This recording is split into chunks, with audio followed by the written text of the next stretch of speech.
नमस्कार दोस्तों, आज की हमारी कहानी है भाग्य और बुद्धि, दो बहनों की कहानी। यह कहानी है दो बहनों की। दोनों बहनों में बड़ा प्यार था। एक का नाम था बुद्धि और दूसरी का नाम था भाग्य।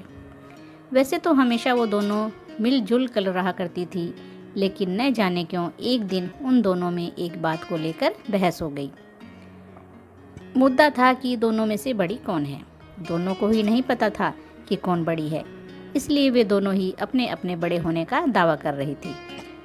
लंबी चलने वाली बहस का कोई परिणाम नहीं आता देखकर दोनों ने मिलकर एक समाधान निकाला। दोनों ने तय किया कि वे दोनों एक साथ किसी एक के घर में जाएंगी और वहां अपनी अपनी शक्तियां आजमाएंगी। जिसकी शक्ति ज़्यादा बड़ी होगी वह जीत जाएगा। दोनों चलते चलते एक किसान के घर तक आ पहुंची। इस किसान के घर में उसके दो बेटे रहते थे। दोनों ही किसी परीक्षा की तैयारी कर रहे थे। दोनों बहनों ने तय किया कि वे दोनों एक एक भाई को अपनी अपनी शक्तियां देंगी और जिसकी भी शक्ति की मदद से जो भाई परीक्षा में अच्छे से पास हो जाएगा, उस बहन की शक्ति और वह बहन बड़ी साबित हो जाएगी। बुद्धि ने अपनी शक्ति किसान के बड़े बेटे को और भाग्य ने अपनी शक्ति किसान के छोटे बेटे को दे दी। अब बड़े बेटे की बुद्धि की कृपा की वजह से पढ़ाई में काफ़ी मन लगता था, इसलिए वो घंटों तक पढ़ता रहता। किसान का छोटा बेटा, जिसके ऊपर भाग्य ने अपनी कृपा बरसाई थी, वो बिल्कुल पढ़ता नहीं था। जल्द ही वो दिन भी आ गया जब बड़े भाई और फिर छोटे भाई की परीक्षा होनी थी। बड़ा भाई, जिस पर बुद्धि की कृपा थी, उसने जब अपना पेपर देखा तो बदनसीबी से सभी वही सवाल आए थे जो उसने पढ़े नहीं थे या वो पढ़ नहीं पाया था। अगले दिन भाग्य की कृपा के साथ छोटा भाई परीक्षा देने गया।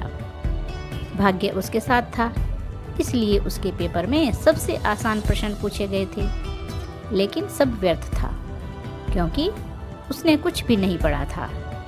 वो पछताने लगा। वो सोचने लगा कि उसने थोड़ी सी भी बुद्धि पढ़ाई में लगाई होती तो आज वो आसानी से पास हो जाता।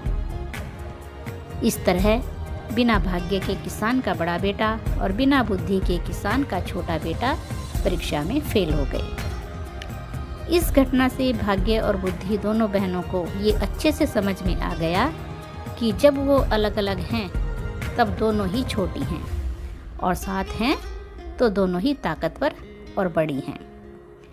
बड़ी ही सरल सी बात है। ये कहानी हमें सिखाती है कि हमें भाग्य और बुद्धि के साथ साथ मेहनत को भी अहमियत देनी चाहिए। तो दोस्तों, कहानी कैसी लगी? इस कहानी से आपको क्या सीख मिली? अगर अच्छी लगी है तो लाइक एंड शेयर करें फ्रेंड्स, और चैनल को सब्सक्राइब करें। धन्यवाद दोस्तों।